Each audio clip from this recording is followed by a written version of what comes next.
Spiderman Marvel का वो character है जो कि अपनी फर्स्ट अपीयरेंस के साथ ही बहुत ज्यादा फेमस हो गया था। ये Iron Man, Thor, Hulk, Doctor Strange, इन सबको तो कोई पूछता भी नहीं था एमसीयू में मूवीज बनने से पहले। बट स्पाइडरमैन एक ऐसा कैरेक्टर है जो कि वर्ल्ड वाइड वेल नोन है अपनी कॉमिक्स से ही, और स्पाइडरमैन उन बहुत कम कॉमिक बुक कैरेक्टर्स में से एक है जिसकी की ओरिजिन कभी भी चेंज नहीं की गई। और स्पाइडरमैन की ओरिजिन और उसके सुपर विलन सब स्पाइडरमैन के जितने ही पॉपुलर हैं। तो अगर कॉमिक्स में कभी भी स्पाइडरमैन की ओरिजिन चेंज नहीं की गई तो एमसीयू ने सोचा चलो हम कर देते हैं चेंज, और इसे चेंज करके एक इररिस्पांसिबल किड बनाकर हम सामने लाएंगे अपने मार्वल फैंस के। ऐसा मैं नहीं, ऐसा एमसीयू वाले कहते हैं, मतलब कहते हैं क्या उन्होंने कर ही दिया है। और उसे मेन हीरो नहीं बल्कि आयरन मैन का साइडकिक बनाकर प्रेजेंट करेंगे। फैंस की फीलिंग्स जाए भाड़ में, हम अपनी मर्जी करेंगे। ऐसा मैं नहीं, एमसीयू वाले कहते हैं। और अगर आपको बुरा लगे तो माफ करना, बट मैं यहाँ आज अपनी सारी भड़ास निकालने वाला हूँ। एमसीयू ने मेरा मोस्ट फेवरेट सुपर हीरो दी स्पाइडरमैन को एक बेवकूफ सा बच्चा बनाकर रख दिया है। और मैं यहाँ टॉम हॉलैंड की बात नहीं कर रहा और उसे बुरा भला नहीं कह रहा,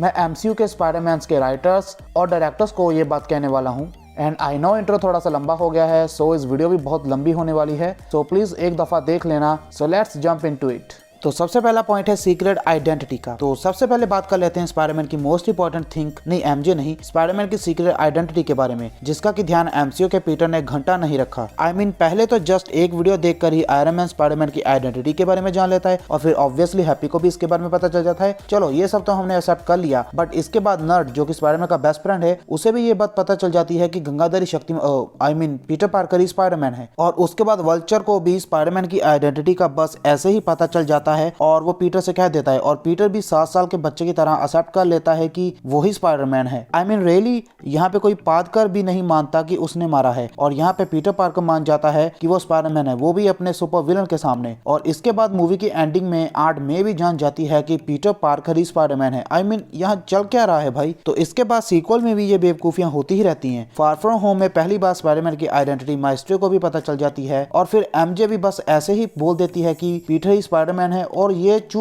चुचंदर मान भी जाता है कि यही स्पाइडरमैन है। आई मीन सीरियसली कोई भी ऐसे ही बोल दे आके शक की बिना के ऊपर कि तुम स्पाइडरमैन हो और तुम मान जाओगे। और रुको जरा, ये बात यहाँ पे खत्म नहीं होती। अभी इन्फिनिटी वॉर में भी जनाब डॉक्टर स्ट्रेंज के सामने अपना मास्क उतारकर बोलते हैं कि I am Peter Parker by the way. And guardian of the Galaxy के सामने भी बिना मास्क के स्पाइडरमैन खड़ा हुआ अपना प्लान बना रहा था। और एंडगेम में भी जब पीटर पार्कर पोर्टल के थ्रू आता है तो सबसे पहले जो वो काम करता है वो अपना मास्क हटाना। आई मीन उसे तो पता भी नहीं है कि फील्ड में उसके फ्रेंड्स कितने हैं और एनिमीज कितने, और सीक्रेट आइडेंटिटी को तो अचार डालकर खा गया ये पीटर पार्कर। और अगर आप लोग सोचते हैं कि सुपर हीरोज के आगे मास्क उतारना कोई प्रॉब्लम नहीं है, तो मैं आपको बता दूं कि कॉमिक्स में पीटर अपनी आइडेंटिटी को लेकर बहुत ज्यादा केयरफुल है और कभी भी अपनी आइडेंटिटी रिवील नहीं करता, यहाँ तक कि अपनी टीममेट्स के सामने भी। I mean seriously secret identity की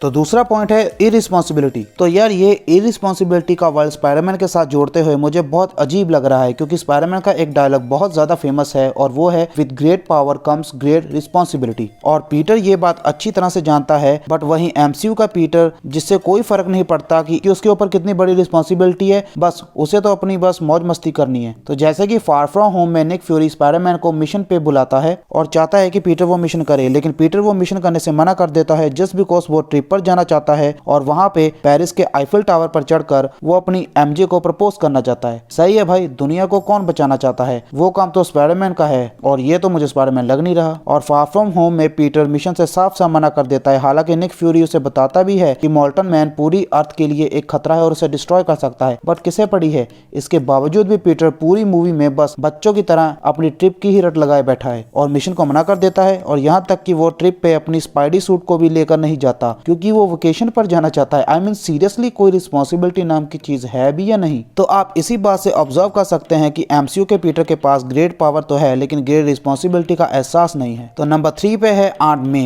तो ये बात तो हम सभी जानते हैं कि आंट मे स्पाइडरमैन की लाइफ में कितना इंपॉर्टेंट रोल प्ले करती हैं, और आंट मे ही वो है जो पीटर को इमोशनली सपोर्ट करती हैं और उसे हर मुश्किल वक्त में मोटिवेट कर उस हालात से बाहर निकालती हैं। बट अगर बात करें एमसीयू की आंट मे की, तो एमसीयू ने आंट मे को बस एक सेक्सी वुमेन बनाकर रख दिया है, जिसपे कि सब लाइन मार रहे हैं, जैसे कि मूवी का बेकरी वाला इटालियन अंकल, रेस्टोरेंट वाला स्टीवर्ड एंड टोनी भी थोड़ा बहुत लाइन मारता है। और हैप्पी के साथ तो मैडम जी ने अपने चक्कर ही चला लिया और हैप्पी को डेट करने लगी। आई मीन सीरियसली ये चल क्या रहा है एमसीयू के स्पाइडरमैन की मूवी में। ऑट मे का रोल स्पाइडरमैन की लाइफ में उसकी माँ जैसा है और हमने Tobey Maguire and Andrew Garfield दोनों स्पाइडरमैन मूवी में यही चीज देखी है, बट एमसीयू में हमें ये सब देखने को नहीं मिला और एमसीयू ने ऑट मे को बस एक सेक्स जोक बनाकर रख दिया है और इन्हें देख के मुझे तो ऑट मे वाला फील नहीं आता और जो फील आता है वो मैं वीडियो में बता नहीं सकता। और सबसे ज्यादा जो सेंसलेस चीज मुझे एमसीयू की ऑट मे में लगी वो ये है कि स्पाइडरमैन की आइडेंटिटी का पता होने के बावजूद भी वो पीटर पार्कर को स्पाइडरमैन बनने देती हैं। आई मीन आप सोच के देखो कि अगर आपका बेटा स्पाइडरमैन है जिसके कि काउंटलेस पीपल खून के प्यासे हैं, तो क्या आप कभी भी अपने बेटे को ऐसे काम करने देंगे? बट ऑट मे इस सब के साथ बहुत ही कूल लग रही है। उल्टा उसे रोकने की बजाय ऑट मे जबरदस्ती पीटर की यूरोप ट्रिप में पीटर को स्पाइडी सूट दे देती है, जबकि पीटर खुद स्पाइडरमैन नहीं बनना चाहता था अपनी ट्रिप में। भाई बता रहा हूँ इस मूवी में सब कुछ उल्टा ही हो रहा है। यहाँ पक्का राइटर्स गांजा फूक कर बैठे थे। गांजा गांजा। तो नंबर 4 पे जो पॉइंट है वो है साइड किक। तो स्पाइडरमैन मार्वल का वो सुपर हीरो है जिसे कि किसी भी इंट्रोडक्शन की जरूरत नहीं है और ये एक world wide famous solo super hero है, बट एमसीयू ने इसे आयरन मैन का साइड किक बनाकर रख दिया है जो कि बिना आयरन मैन के कुछ भी नहीं है। यहाँ तक कि स्पाइडरमैन का आइकॉनिक सूट भी यहाँ आयरन मैन ही बनाकर देता है और पीटर के पास तो बस अपना एक नॉर्मल सा सूट था और स्पाइडरमैन का सूट भी आयरन मैन की तरह ही सुपर एडवांस था, जबकि स्पाइडरमैन का रियल सूट एक नॉर्मल कपड़े से बना हुआ एक सूट था। और यहाँ पे स्पाइडरमैन बिना आयरन मैन के इजाजत के एक हीरो भी नहीं बन सकता, यानी कि वो स्पाइडरमैन भी नहीं बन सकता जब तक आयरन मैन ना चाहे, और ना ही कोई डिसीजन ले सकता है, और यहाँ तक कि वो सिटी से बाहर भी बिना टोनी स्टार्क के परमिशन के नहीं जा सकता। मतलब स्पाइडरमैन आयरन मैन का बेटा कब से बन गया। और मूवी में टोनी स्पाइडरमैन से अपना सूट भी वापस ले जाता है और उसे स्पाइडरमैन ना बनने का ऑर्डर देता है, जैसे कि वो स्पाइडरमैन उसका कोई साइड किक हो। ऐसा तो बैटमैन भी रॉबिन के साथ नहीं करता। बट यहाँ एमसीयू में टोनी के बिना स्पाइडरमैन कुछ भी नहीं है। और कॉमिक एक्यूरेसी के बारे में तो मुझसे बात भी मत करना। कॉमिक में स्पाइडरमैन एंड आयरन मैन का ऐसा कोई भी रिलेशन नहीं था जैसा हमें एमसीयू में दिखाया गया। और अगर हम बाकी के दोनों स्पाइडरमैन को देखें तो वो अपने अपने यूनिवर्स में फुल फ्रीडम के साथ अपने फैसले लेते हैं और सभी काम सही सही करते हैं। बट एमसीयू के स्पाइडरमैन तो सब काम गड़बड़ कर देता है, जिसे देखकर हमें भी यही लगता है कि आयरन मैन कहीं ना कहीं सही है स्पाइडरमैन के बारे में। Number 5, stupid kid. तो एमसीयू का स्पाइडरमैन इतना ज्यादा स्टूपिड है, ये तो हमें सभी एमसीयू की मूवीज में दिखता ही है। मतलब एमसीयू ने स्पाइडरमैन को बहुत ही बचकाना बनाया है। तो शुरू से स्टार्ट करते हैं। तो सिविल वॉर में जब टोनी स्पाइडरमैन को अपनी साइड से फाइट करने के लिए कहता है तो पीटर कहता है कि वो नहीं कर सकता क्योंकि उसका होमवर्क करना बाकी है। और फिर होमकमिंग में जब हैप्पी पीटर को लेकर जाता है कैप्टन अमेरिका की टीम से फाइट करने के लिए, तो वहां पे वो व्लॉग करता है और सबको शूट करता रहता है जैसे कि वो फाइट करने नहीं बल्कि किसी पिकनिक पर जा रहा हो। मतलब यहाँ बात हो रही है सही और गलत की। और स्कोविया अकॉर्ड्स बहुत ही सीरियस मैटर था, बट स्पाइडरमैन को तो शायद ही उसके बारे में पता हो और वो बस टोनी के कहने पर वहां पर फाइट करने चला जाता है बिना किसी रीजन के।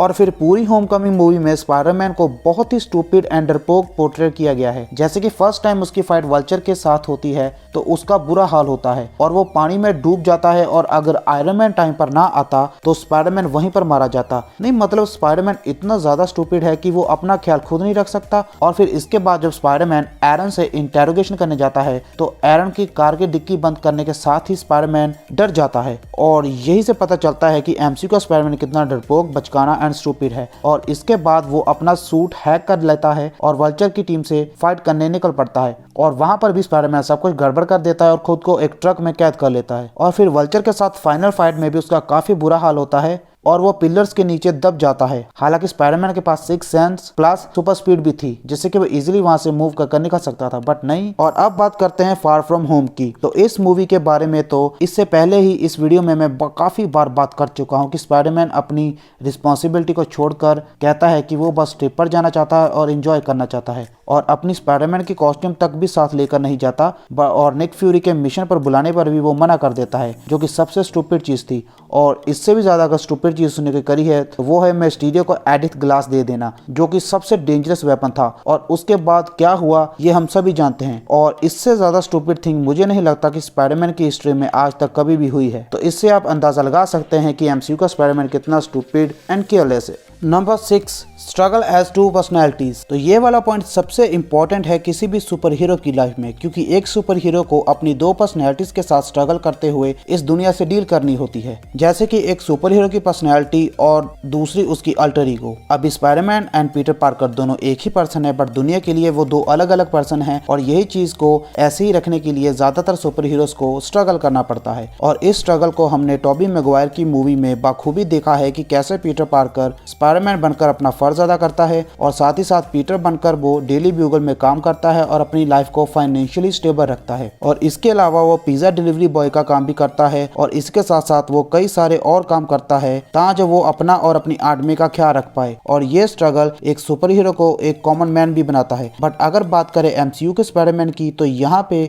पीटर एक बिलियनर टोनी स्टार्क का सो कॉल्ड सन है, जिसे कि कोई भी काम करने की जरूरत नहीं है। किसी भी तरह की फाइनेंशियल प्रॉब्लम उसे कभी भी फेस नहीं करनी पड़ेगी, क्योंकि वो टोनी स्टार्क का बेटा है। तो एमसीयू का पीटर एक बिलियनर का बेटा है, तो उसे डेली ब्यूगल में भी कोई काम करने की जरूरत नहीं है, और जे जोना जेमसन की डांट खाने की भी जरूरत नहीं है। तो हमने एमसीयू के पीटर को ये स्ट्रगल करते हुए कभी नहीं देखा, और ना ही कभी देख पाएंगे। और इस वजह से स्पाइडरमैन की एक बहुत ही बड़ी कॉमिक एक्यूरेसी का पार्ट मिस हो जाता है एमसीयू के स्पाइडरमैन से। और अगर आप मेरी तरह स्पाइडरमैन के फैन है, तो आपको पता ही होगा कि डेली ब्यूगल कितना इंपॉर्टेंट रोल प्ले करता है स्पाइडरमैन की लाइफ में। तो यार वैसे अभी तो बहुत सारे और भी वीक पॉइंट्स थे जो कि एमसीयू के स्पाइडरमैन को सबसे स्टूपिड स्पाइडरमैन बनाते हैं, बट मैं और ज़्यादा मेंशन नहीं कर सकता, क्योंकि इस वीडियो की लेंथ बहुत ज़्यादा लंबी हो जाएगी, और ये वीडियो ऑलरेडी काफ़ी लंबी हो चुकी है आई गेस। और मेरे हिसाब से अगर स्पाइडरमैन का कोई बेस्ट कॉमिक एक्यूरेट वर्जन है, तो वो है सैम राइमी का Tobey Maguire Spiderman. Tobey Maguire का स्पाइडरमैन 99% फॉलो करता है स्पाइडरमैन की कॉमिक को, और वो स्पाइडरमैन अकेले ही अपने डिसीजन लेना जानता था।